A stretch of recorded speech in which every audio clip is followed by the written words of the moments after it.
Hi guys, and welcome to another edition of The Kevin Moore Show. Now on today's show, I'm about to be joined by my guest, Miguel Mendonça. Now the video that you're about to watch was shot for my channeling documentary, They Call Us Channelers. The website for that documentary is theycalluschannelers.com. Now this documentary comes out this year in 2019 and it's currently being edited by myself, but I just wanted to release some early footage from the documentary just to sort of tease it a bit. So you're going to see the full interview that I did with Miguel, and some parts of this interview will feature in the documentary. We're still filming with Miguel in the early part of next week as well, just to add a few clips. But this interview with Miguel was based or done in Bristol, England.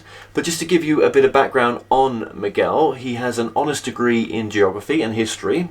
He studied social science and environmental ethics at a postgraduate level and worked in the sustainability field for 6 years, specialising in renewable energy policy while serving as a research manager for an international NGO. Now, after publishing a collection of short fiction in 2011, he began to research the ET field in depth. In 2015, he co-authored Meet the Hybrids with Barbara Lamb, a study of the lives of 8 ET human hybrids living on Earth. Now, in 2016, he published We Are the Disclosure, a 2-part work exploring the development of the UFO ET field over the last 73 years through interviewing 27 people. Now in 2017 he published Being with the Beings, the final part of his ET-human interaction trilogy. The project was initiated through a telepathic download which specified that it should feature interviews with people who have had a long ongoing channeled contact with the beings, and that the last question should be, what message would they like to share? Now several beings were interviewed directly through their channels in the book, taking this series to its logical conclusion. So enjoy my interview with Miguel. I'm Miguel Mendonça, researcher and artist. Channeling is, one way to describe it would be to say that channeling is the will of Source. Source wishes to experience, to know more and be more. And channeling is the expression of all of that. All of everything that we do, everything that we are, it is a constant unfolding of that will. And that may express itself in multiple ways. And again, I would say that there is subtle and gross forms of channeling that are either the expression of nature and nurture, all of the things that have influenced and impacted us. And then there are the gross forms of channeling where a being will literally use you as a loudspeaker. And it may not be another being. It may be higher self, and I believe that I've experienced that on multiple occasions. And every time it has happened to me, it has always felt like it's an aspect of myself. It has never felt other or alien. Are all your books channeled, do you think? Are all my books channeled? According to that definition of let's say subtle channeling, I would say clearly there are influences, let's say, which had an impact on not just myself and Barbara and everybody involved in the books. All of them had something to say. Every one of us involved in this project that encompasses the trilogy is on a mission of some description, and every account you can clearly perceive the drive that each person has. Now, I asked everybody towards the end of the interview if they had ever felt any kind of influence upon them that was trying to use them as a tool in some way, and everybody said that they had. And the form differs.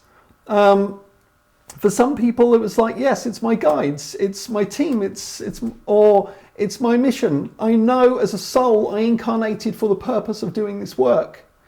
And then others, they will say, well, I would not describe it as guidance per se, but there sure have been a lot of coincidences in my life where things have just opened up and come together at the right time, and little things have just kind of pushed them along that path and course corrected them. I mean, sometimes they have experienced great illness when they had an opportunity to go a very different way.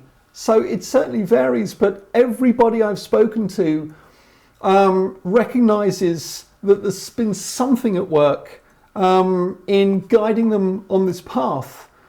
But there was something else that I found absolutely fascinating. I've not retrieved it from the audio yet, but there was at least 4 or 5 people, particularly in We Are the Disclosure, where when I asked them a question, they would go quiet for a moment, then their voice would drop down, not necessarily an octave, but it would drop down somewhat.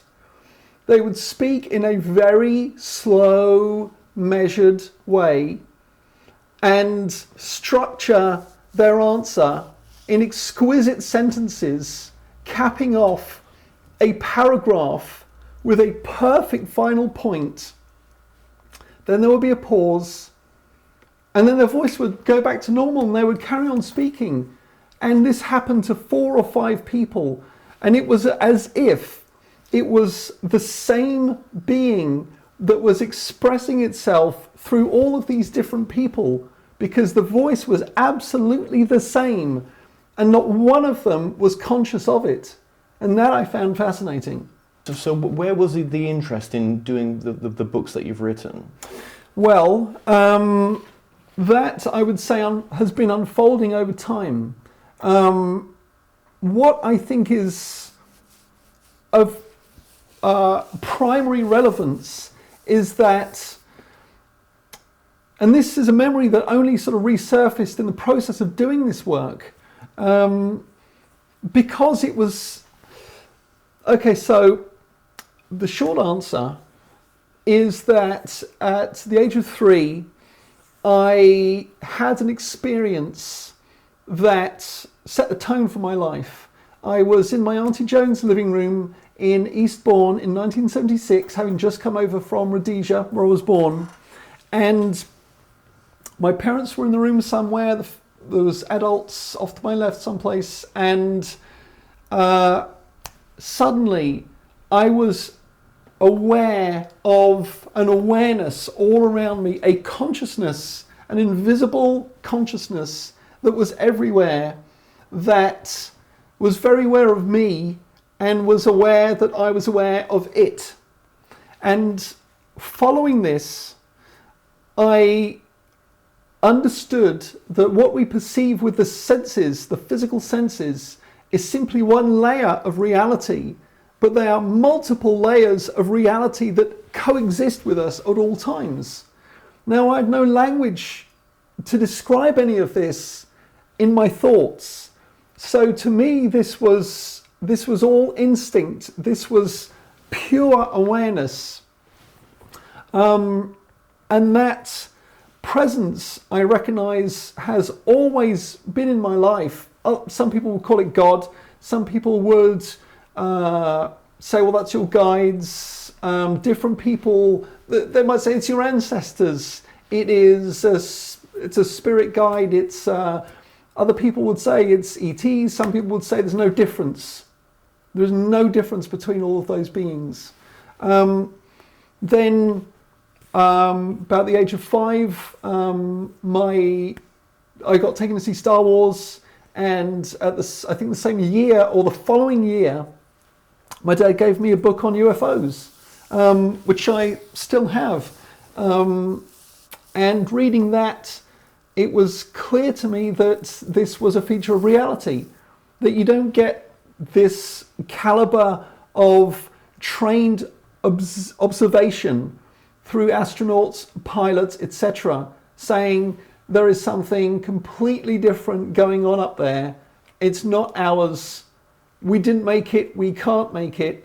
At the age of 5, that's before Roswell had re-emerged as a case. So Roswell is not in that book, but there are many, many others.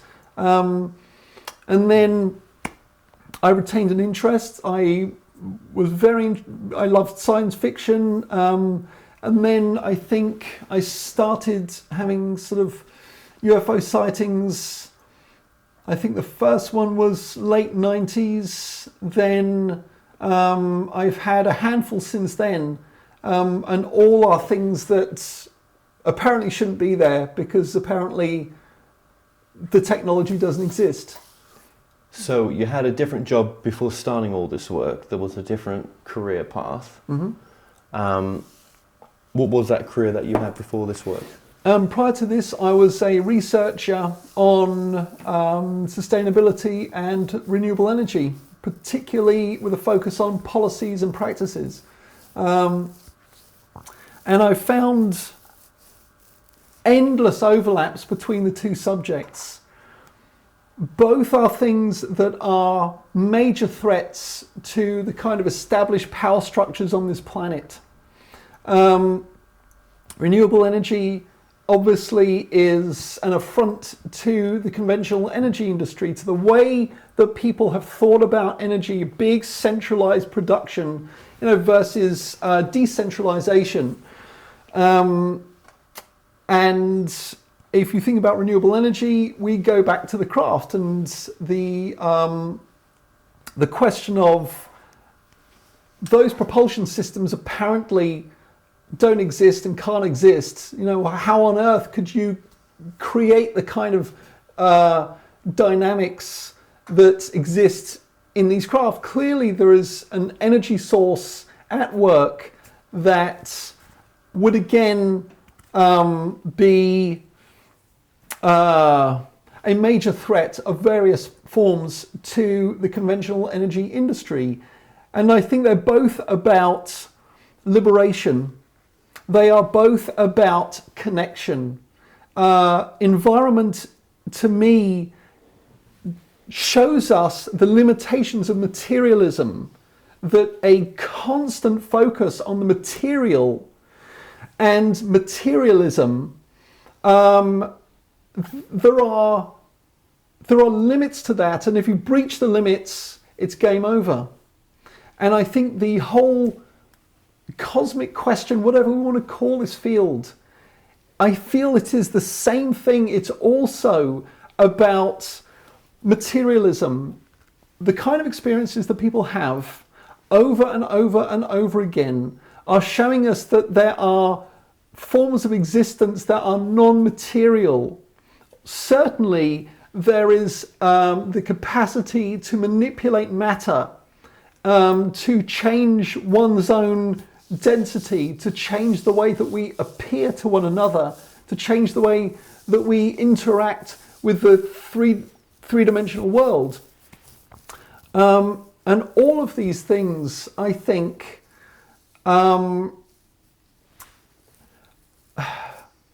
they in some ways are moving us away from the kind of dependency that exists in the prevailing power structure. Power depends on dependency. One can only have power over another if the other is dependent upon the person that is holding the power, and they have to find a way to maintain dependency.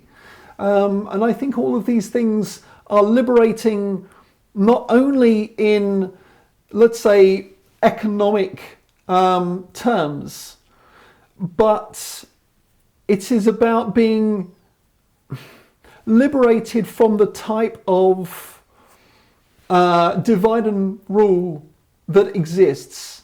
I feel like a lot of power is held in this world through the capacity to manipulate the fear that is actually very easy to elicit in human beings. And one of the things that people love to go to is fear of the other. They say you can't trust those guys over there, but you can trust us to protect you from them, but you just have to give a little. Your contribution to that is to give up some of your freedom and to agree to live a certain way. And the deeper that you dive into the cosmic question, eventually you kind of come out the other side, I think, of all of this. And the reason that I am not writing anymore is because I came to a place of satisfaction with the kind of cosmological narrative that unfolded. And that core narrative says that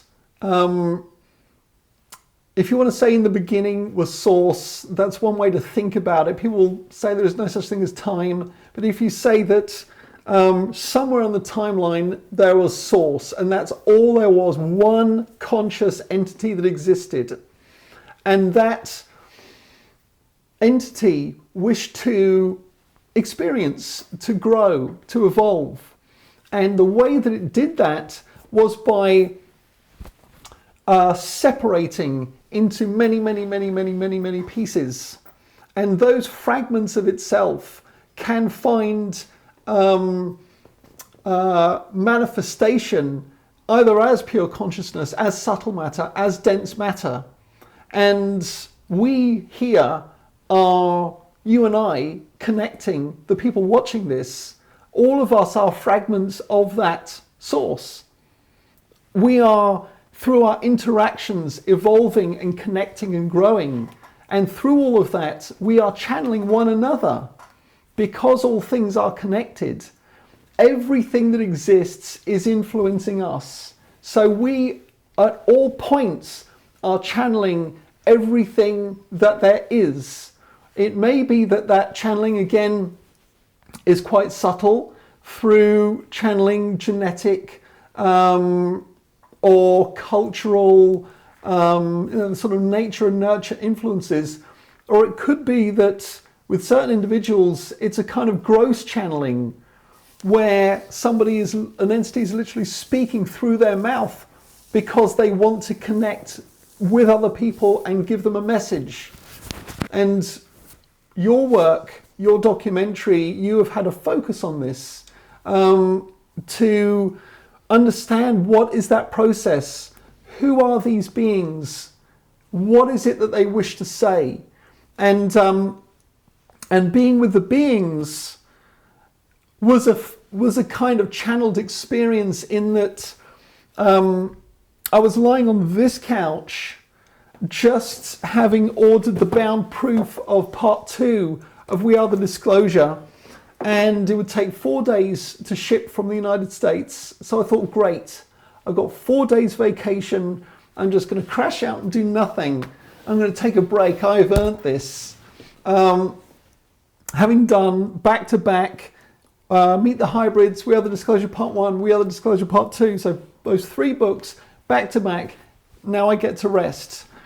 So I lay down here, and within 60 to 90 seconds, I get, in my mind's eye, a vision, and it's a kind of data readout.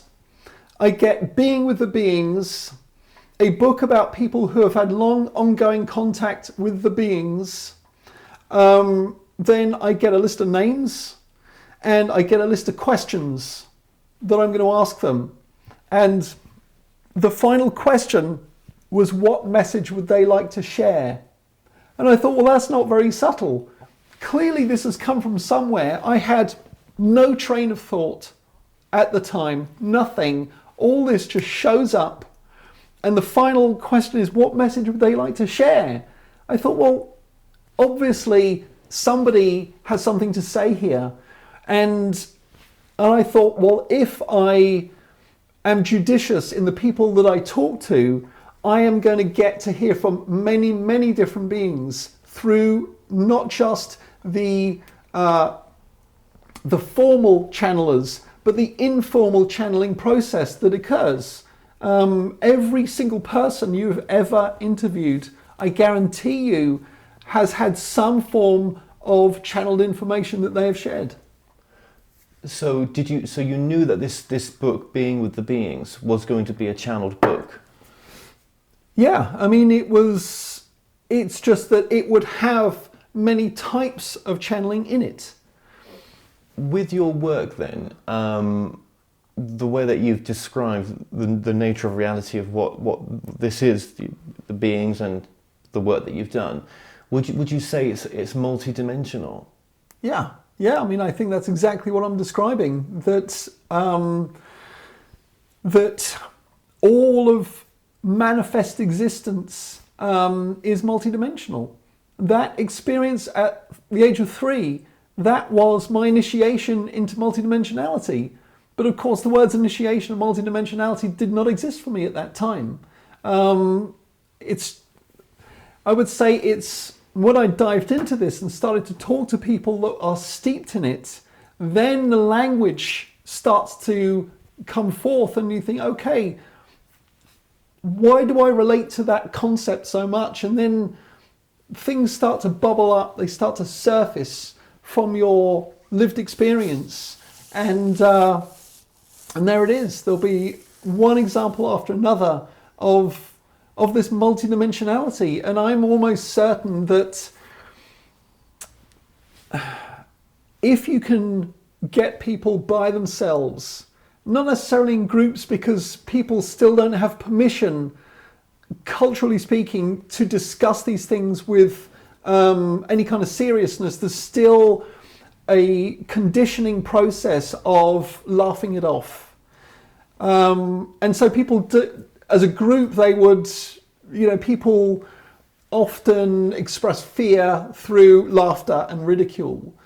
But I think on a one-to-one basis, if you came at it in a gentle way, let's say, I think you would find that everybody has experiences of multidimensionality, but it's just that they don't think of it that way. Did that become more clear to you, that multidimensional aspect, when this book was being transcribed or when it was being channeled? Well, there was just a lot of strange stuff that happened. My dream life shifted. I had some pretty profound dreamtime experiences that, one of them, the first one was just, I had never, up till that point, ever in 43 years dreamt of an ET, not once. But I had a dream in which I saw a being that is known as Z-Kerg, Zakerg, I guess, which is a pretty ET sounding name. And that's a being that was illustrated, I think, by Vashta Narada, who's in Being with the Beings, extraordinary artist. And when I saw that being, I thought, why am I getting this resonance? Why do I seem to know this being? Why does it seem to know me? And even in this work, I tend to keep that kind of thought to myself, broadly speaking. But in this dream, I was just in a void space. There was no setting for this. But I saw this being, and there was a recognition, and it was quite joyous. It was a pleasant thing, but it was such a shock that I woke up out of it. Then the second one, in the dream, I'm in a house that's not my house. But I had a sense I was in the upstairs bathroom trying to deal with an overflowing toilet of all things, and then there was, off to my right was the door, and there's this flash of bright white light, and this drags my attention around, and then there is another flash, but this time it's multicolored. And in the dream, I thought, oh my God, I think I'm having a contact. And so I jump up and I race around the door to my right, down the hallway, and I reach the bedroom, and it's kind of like this, in the sense, I mean, it's narrow, but there's no door. But it goes further that way. And there is a being stood there with orange skin, wearing the skin-tight jumpsuit, which I think was blue, and its head was kind of normal-sized, but this was an ET. There was no hair. There was, the eyes were slightly different. There was these ridges on the head around here, and I had this response that was just an eruption of, imagine like you see your best mate from school, a close friend with whom you shared an enormous amount, could be a long lost family member, somebody you love and know profoundly. That was the feeling that just burst out of me when I saw this being. So I run over and throw my arms around him. I felt it was a guy, and I could just feel the size of this being. And then I sort of pull back and I look down at his hand, and it has just like 3 fingers and a thumb.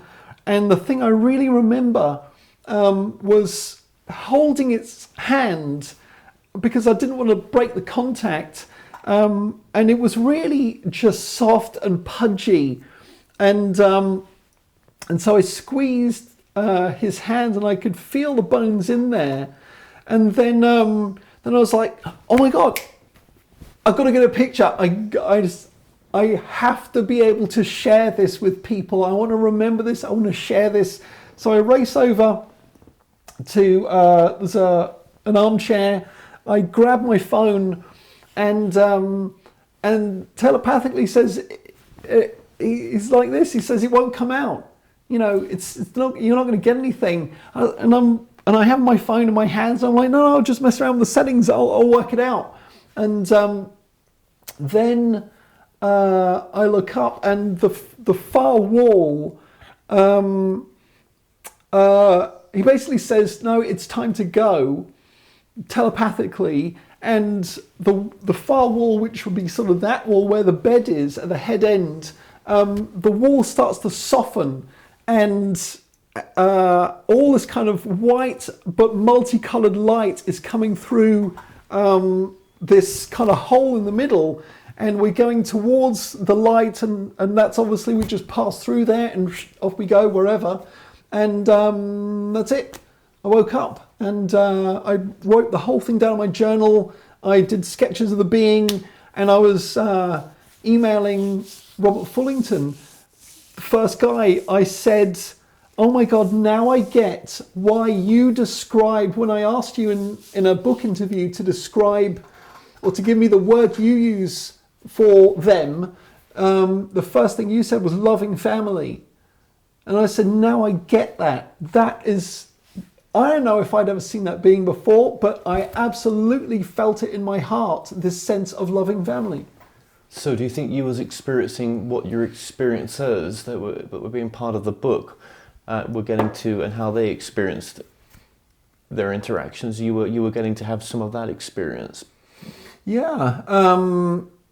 It's impossible for me to say to what extent there could be psychic overlay, that there could be a simple kind of cognitive transference that my subconscious took this information and worked with it and presented me an experience. Well, then what does that tell you about the nature of reality, if that was the case? Well, I have no way of knowing either way, but by the end of working on these books, I came to a place of realizing that there will only ever be opinion. That facts are incredibly difficult to nail down. You know, facts are fiendish things. When I was doing environmental work, you saw it all the time. People saying categorically, absolutely, I have the data. I will prove to you that nuclear power is the only answer to climate change. People would say this. They would say, there's the data. I am showing you. And then the renewables people would put their data together and say, no, absolutely not. Here is the data that proves our case. Here is how it works. It is cheaper. It is better in almost every respect. Blah, blah, blah, blah, blah. This goes on and on and on, and it happens in every field. So by the end of it, I no longer was in a place where I needed to have a firm and final answer, because the answer that I got was those things are not possible. They are contingent and they are momentary. Our reality only exists in the moment. Reality, life, is what it is here and now. And that's it. It is going to change in 5 minutes. As a result of the interaction we're having today, our lives are going to be different. We're going to see the world differently, and we're going to act differently in it because of that. So that channeling process continues. As you wrote the book, or as you were interviewing the channelers, did you find that you were just going down deeper and deeper down a rabbit hole? Yeah. And I think that is one of the tough things about this subject, is that for those people in this field who wish the whole of humanity to awaken through this information, the challenge that they have is to walk not just one culture, but many, many cultures through this subject. Because if we just look at our culture, John Mack's work, where in Passports of the Cosmos, he went to talk to many, many people from different cultures, and they are all experiencing these same beings. They don't have an issue with it. It's us that is suggesting that this is all fantasy and this is all just various forms of delusion. But in our culture, we're the ones who are struggling to accept this. I mean, it's conditioning. It's a lot of that seems to come out of the US military in particular, and all those kind of processes of obfuscation, the policy of secrecy, denial, and ridicule that has worked like gangbusters. So, if that's the position that most people are beginning with or at, then how do you take them through the levels? If you have the level of did Roswell happen? Are ETs a thing? It's a huge leap to get to a place right at the other end where you're saying you are not just Kevin. You are not just your story, your narrative about who and what you are. You are an infinite, immortal being that is simply taking the form of Kevin. Kevin is like the clothes we wear for a given purpose. In Meet the Hybrids, in that project process, I was regressed by Barbara Lamb, my co-author, to go and look at a couple of angelic encounters that I had in the 90s. so we went back. We took a look. Went back to the events and got some, I would say, interpretation of those, but not really. In the first one, I had encountered an angel in a tent, camping, and this being was textbook. I guess by textbook, I guess you mean Bible, right? So it was kneeling down at the front of the tent, had the wings and everything, and the wings, I noticed, were pushing up the sides of the tent. And it was just light. I mean, if you look at a light bulb, the way the surface of the, you kind of have the surface, but you can see the light coming through it. It was light, it was just light. It was radiating light, but with this amazing kind of skin, and its face was perfectly androgynous. It sort of had those mounds of curly hair, the robe, the works. And after I'd taken a moment to kind of absorb this, basically information was showing up in my head. I was aware of communication of some form. And so I looked at its mouth because it didn't seem like it was speech. So I looked at its mouth and it was just barely moving. And I thought, oh, this is telepathy. And as I thought, oh, this is telepathy, it was like I always get the image of a fire hose where it's just dripping, and then the thing is opened. It was like that, and it was drip, drip, drip. And then I thought, oh, this is telepathy, and then it was full blast, and there was so much information coming in so fast that it was overwhelming. And so I was saying, whoa, whoa, whoa, just slow down, just give me something, anything that I can make sense of. And I got one sentence, and that was, it's all going to work out. And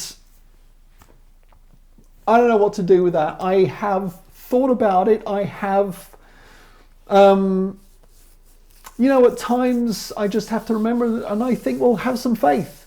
It's possible that was legit, and that being knows something you don't, right? So there's that, but then there is the business of what was in that download.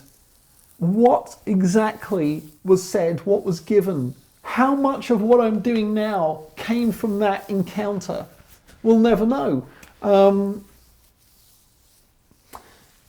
Well, never say never, right? But in the regression, we went back to look at what was said, what was shared, what was given, and I just had no access. I said, I'm not being given access to that. I can't get anything out of it.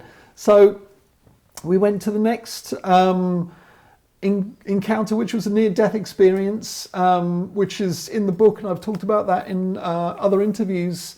But after that, I spontaneously found myself out among the stars and just aware of all these voices behind me, and it's like they were all around me and underneath me, but I couldn't see them in my peripheral vision, but it was all happening behind me. And it was like I would describe it as a kind of susurration of voices, just all this sort of murmur of voices, like they're all communicating behind me. And the more attention I paid to it, the more attention it paid to me. And at that point, it was like walking into a surprise birthday party. There's just this sort of eruption of warmth and connection. I think the thing that humans are most crying out for is connection, and that experience to be connected to this almost endless, what I first called a field of intelligence. That's the first term that came to mind as I was trying to describe it in the middle of the regression.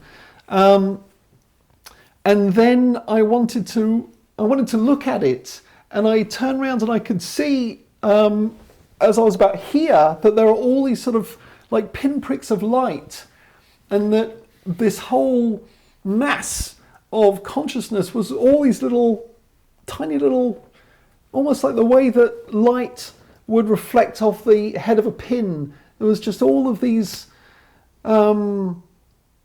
just a cloud of lights, but at my shoulder and stretching way back into it as far as I could see was a row of silhouettes, just a line of silhouettes going way back, and they're all different shapes, and a lot of them were bipedal, Adamic structured beings, but about 4 back was just a field of energy, and one behind that, I only kind of thought about it a month or so afterwards, was a Sasquatch, I guess. It was just this big, shaggy, hairy, stocky being, and I understood that these were all my incarnations. These are other aspects of me.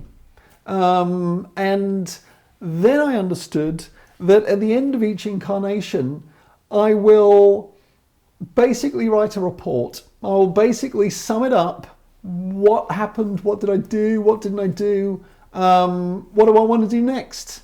And then, as I suggested earlier, as you would pick the appropriate wardrobe for a given activity, then I would pick a form that was appropriate for the experience that I wish to have. After doing this book, what's it sort of told you about the nature of reality, would you say? Reality is vast and complex, and humanity is not really in agreement about what reality is. That is clear to me. But, and I think everyone has their own reality. Absolutely everybody's living their own story, their own version of everything. And I would say I'm the same. I just have a desire to live my reality according to making a positive contribution in the best way that I can, according to the things that attract me and excite me at any given time. And since finishing the book project, it really shifted. I just did music for about 6 months, electronic and acoustic, and then I was taught how to work with glass, and I started doing stained glass, and then I started doing cast glass or fused glass, and there's a story, there's a bit of channeling for you. When I was looking at what people were creating, where you could just layer up different bits of glass, different types of glass, either sheet glass or granulated or frit glass. Okay, so you've done this one channeled book, and you felt like you wouldn't want to do, you've got the answers you were looking for. Mm-hmm. What answers have you got? The answers that I've got, I can't give in a short answer. It's not possible. Everything that I've been talking about, the nature of reality stuff, that is, what could I say? It's multidimensional, it's multi-layered. We each live our own reality within an interconnected reality. And reality is, to me, as I said before, momentary and contingent. Our reality shifts on a constant basis. I would say I'm more open. I would say, as best I can, I am less judgmental, because everybody has their own reality. It's pretty much irrelevant to try to judge someone else's reality. If we are all indeed here on a kind of spiritual tourism thing. We're all incarnating here for different experiences. So it's not necessary for everybody to have the same experience or believe the same things.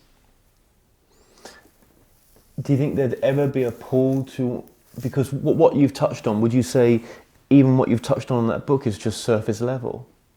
I don't think it's just surface level in the books at all. We all went as deep as we could. Getting to the point of interviewing the beings themselves through the channels. There I was trying to draw from them what they understand of the nature of reality.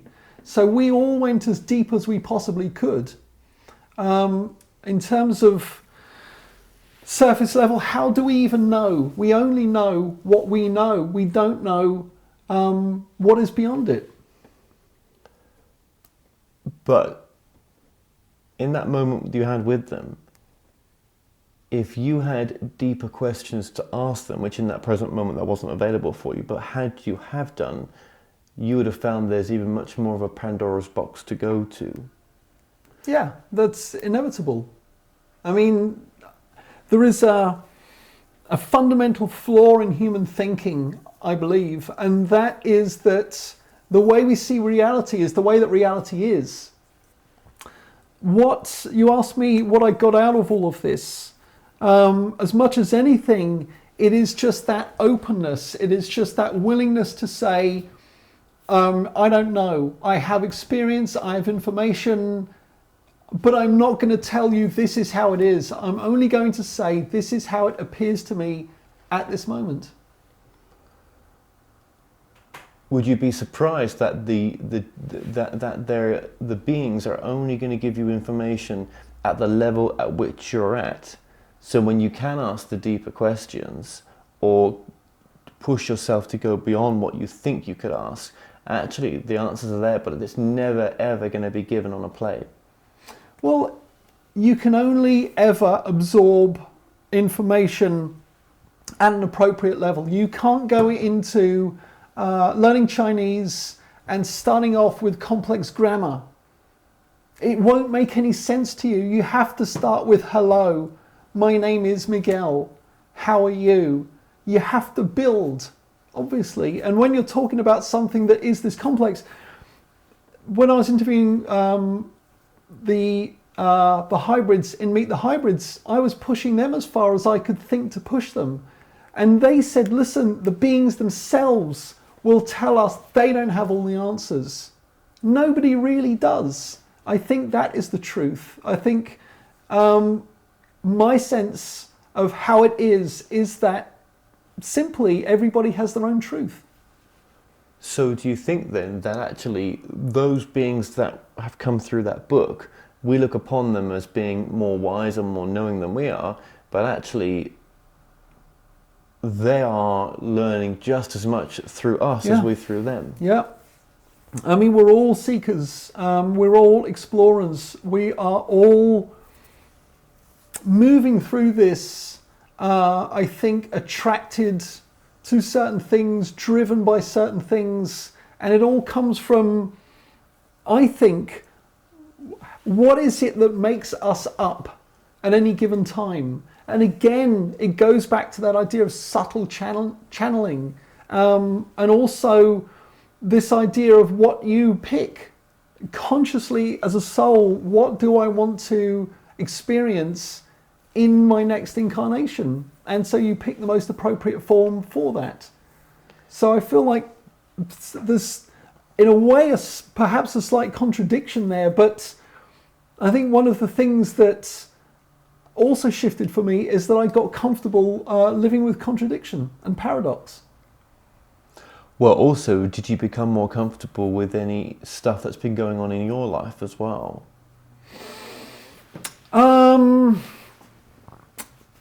Given the fact that I have severe health challenges, yeah, because one of the first things that Cynthia Crawford and Jacqueline Smith were saying over and over in their interviews is that, and Vanessa Lamort as well, I would say, is that they focus on this multidimensional aspect, that you are not your body, you are not your name. I mean, there's actually a line on all of that in Fight Club, the book and the movie, that you're not defined by outward things. And even the body, even the personality, even Miguel doesn't really define what I am. It's an expression, it's a vehicle. It's like my car is not who I am, but it's how I get around. It's how I get to do the things I'm here to do. How have people received the information in your book, knowing that it's channeled? Generally, people just say thank you. That's overwhelmingly the message that I get. There's also, in with that thank you, is 9 times out of 10, people say thank you because I have always suspected and then known and then lived with being a hybrid, let's say, or I've understood that I am an Arcturian or a Pleiadian. That's what I really am. You know, that's their identity, and they will say it's just amazing that people are now exploring this in a really open, non-judgmental way. And that is what has always driven me, because or part of the drive, or part of the ethic, let's say, the style of doing this, is that there should be a safe, non-judgmental space for people to discuss these things, to talk about the aspects of themselves that would generally get them laughed out of the room. I feel like all of us have got a part of ourselves that we are afraid to talk about in public because of the level of kind of toxicity and prejudice that exists in our culture. It's really hard to say this is who I am from top to bottom. So I think the more that we can open up that space and make this normal, make this a normal discussion. I mean, now we're still nowhere near where we need to be, but we're getting better as a culture, as a society, in talking about sexuality, gender, very complex gender issues. All these kinds of things are getting better. This is another level. Maybe in 30 years, I mean, all other things being equal, you know, without some other series of events unfolding, let's say, that would absolutely show us we're not alone, you know, that this presence manifests in a way that cannot be denied. Even without that, I think that as long as people like us continue to do what we are doing, making a space for people to be who they are, to talk about it, every time we do that, every time you do a show, every time I do a book, give an interview, it is opening space for people to have that moment, like that kind of release, I think, that comes with understanding a little bit more that it's okay to be them.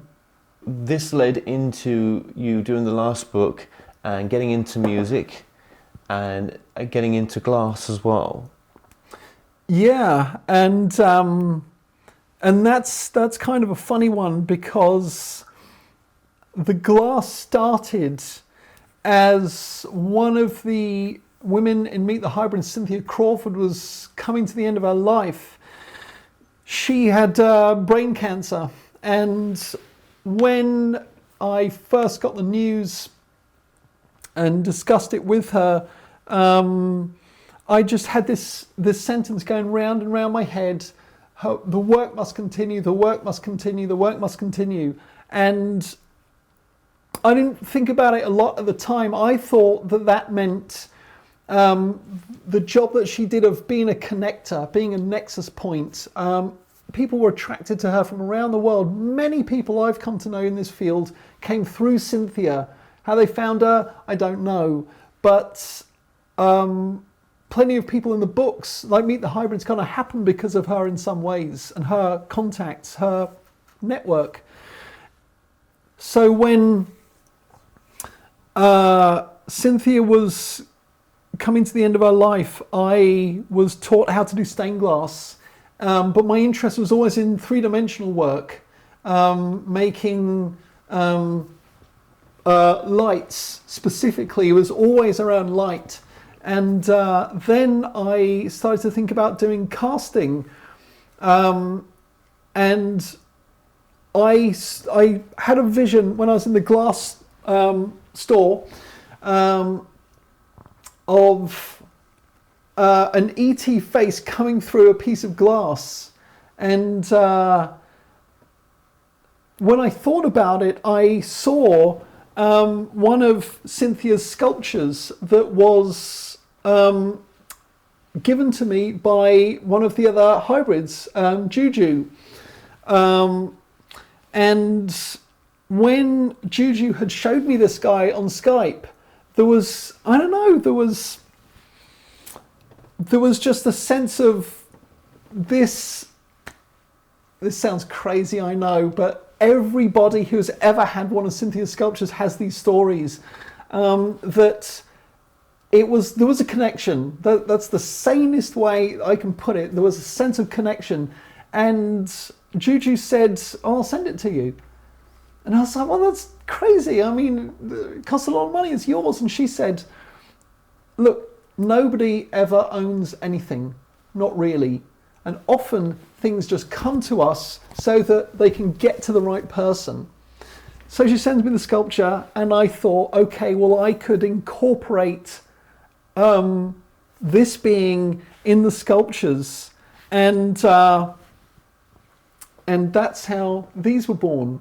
And I guess you'll be able to cut in some shots that will, some close-ups and so forth, that will make more sense. But yeah, I just took a cast of the being, and people love them, and they are now showing up all over the world as people get their orders. And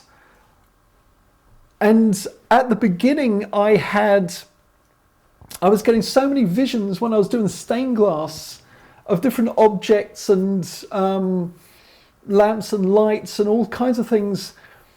And I thought, I need to improve my capacity to receive.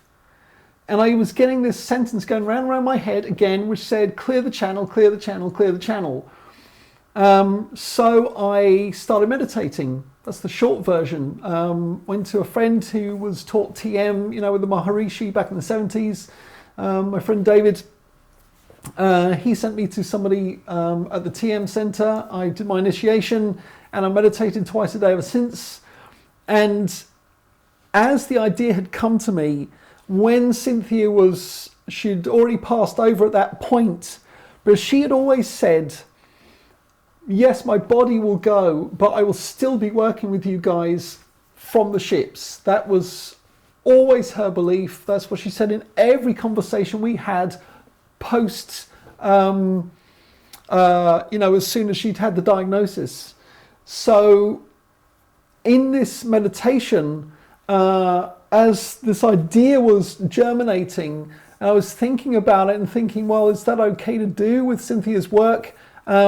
Cynthia showed up in a meditation, and she was looking younger, but I knew it was her. I knew the haircut, I knew the face, I knew the energy, and she was just blazing love and light. It was one of those things where I asked in the meditation, is this legit? Am I just off on some lovely trip? Or is that you, Cynthia, kind of thing? And we had an exchange, and she had her just classic kind of joyful, celebratory, excited, benevolent, supportive response to it. And so I felt, well, this feels like I'm getting the go-ahead.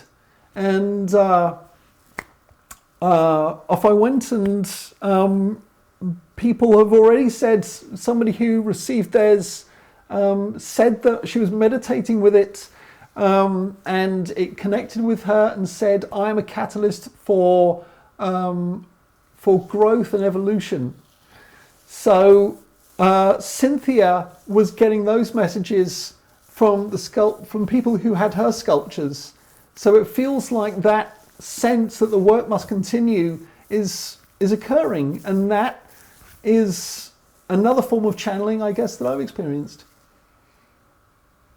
So you said at the beginning that you felt that the work that you did on We Are the Disclosures Part 1 and 2, and the final book, Being with the Beings, and obviously Meet the Hybrids, you felt that it was all connected. All these interdimensional layers are connected. So what's your take on who the beings are? Are they interdimensional beings? Are they from our universe? Or are they, if we was to go out in our universe, is there much life out there? Or would it be, not that we can even answer this really, but would it be a case of if we went interdimensionally into a different universe, there may be more life out there than the universe that presents itself in our back garden? Well, going back to that experience as a 3-year-old, that was a very early initiation into the multidimensional nature of reality. So to me, it was never a question. It's not something that I pulled up and worked with a lot. I just took it for granted that that's how it is. I mean, where else could that come from when you're 3 years of age? How do you keep this subject grounded? Again, I think it is doing this stuff. This is how I ground. I make things that are real. Even though when I made these guys, they were part of a series that was themed around portals. I was just getting the word portal, I was getting images that were showing up, and these seem to want to come into the world. These are visions that I had, and so I had to problem solve and figure out, how do you get glass to do that? And that is how I get grounded. I make something that's solid. Even a book is just words. It's just black shapes on white paper, but it's solid, it's real. And, I was working in landscaping back in the day. Getting your fingers dirty, digging into the soil, all those kinds of things, playing music. I think everything that I do is a mixture of grounding, but it's also about connection. It's because I think to be grounded, this was another thing that came in out of nowhere. I got this sentence, enlightenment is total acceptance. And it was not part of my train of thought. It was like, thunk, it just dropped into my flow, my thoughts out of nowhere. And it was like it was in capital letters. And I've thought about that a lot. And I think that the meaning of it changes. I think inevitably it is about understanding that everything is. Whatever people believe is, because it exists in consciousness. And ultimately, we're not going to have all the answers in one life, in one form. I don't even think we're here for that. I think that we're here to make a contribution. And even if that is a contribution of somebody sitting on the dole, smoking themselves to death, that is a contribution in that sort of broader spiritual narrative of we are all learning. We're all one entity that is learning and evolving through just an infinite variety of expression. So to that extent, absolutely everything that everybody does counts. Okay, is there anything more you want to add to this? It would have to be kind of brief. Is there anything else that I want to add? Well, the thing that comes to mind is that so much of this field is about this question of are we alone? And we are not alone is thrown around a lot in this field, but I think it's so much deeper than that. It's not only are we not alone on this planet, but we are truly one entity. And in that respect, it is impossible to be alone. It's impossible to be disconnected. And I think that there is an absolute disease, a pandemic of disconnectedness in our world. And I think that so much of our human pain, the pain of being a human, comes from this sense of being disconnected. And this field for me has been a window into ultimately the interconnected, fundamentally interconnected and unified nature of being. I think that's a wrap.